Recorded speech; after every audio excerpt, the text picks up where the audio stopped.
कहते हैं कि दाने दाने पे लिखा है खाने वाले का नाम। इसी मुहावरे को देखते हुए एक कहानी मुलाहिजा करें कि एक गांव में एक साहब की अपनी बीवी के साथ कुछ लड़ाई हो गई। अभी झगड़ा ख़त्म नहीं हुआ था कि इसी असना में उनका एक मेहमान आ गया। खावंद ने उसे बैठक में बिठा दिया और बीवी से कहा कि फ़लाँ रिश्तेदार मेहमान आया है, उसके लिए खाना बनाओ। वो गुस्से में थी, कहने लगी तुम्हारे लिए खाना है ना तुम्हारे मेहमान के लिए।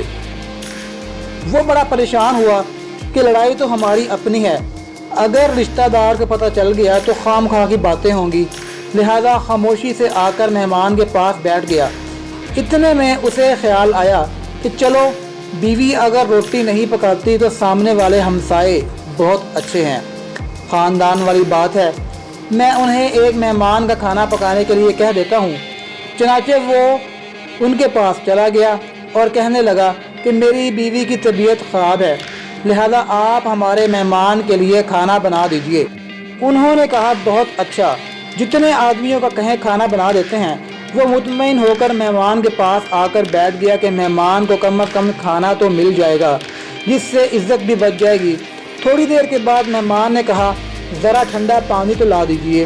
वो उठा कि घड़े का पानी ठंडा लाता हूँ।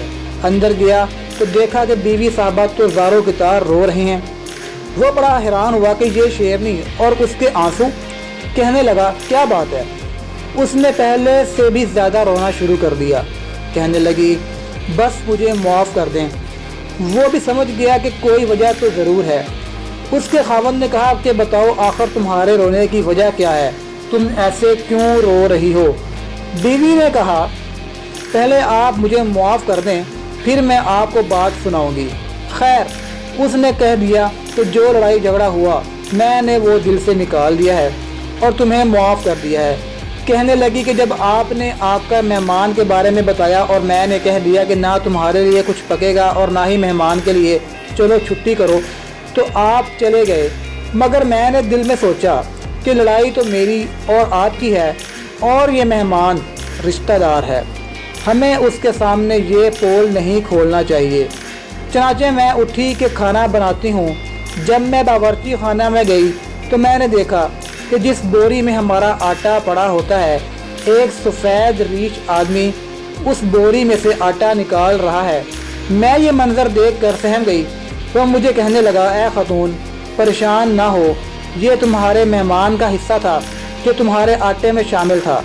अब चूँकि ये हमसाये के घर में पकना है, इसलिए वही आटा लेने के लिए आया हूँ। इस वाक़े से साबित होता है कि मेहमान बाद में आता है, जबकि अल्लाह ताला उसका रिज़्क़ पहले भेज देते हैं। वीडियो को देखने का शुक्रिया। Please subscribe my channel and press the bell icon.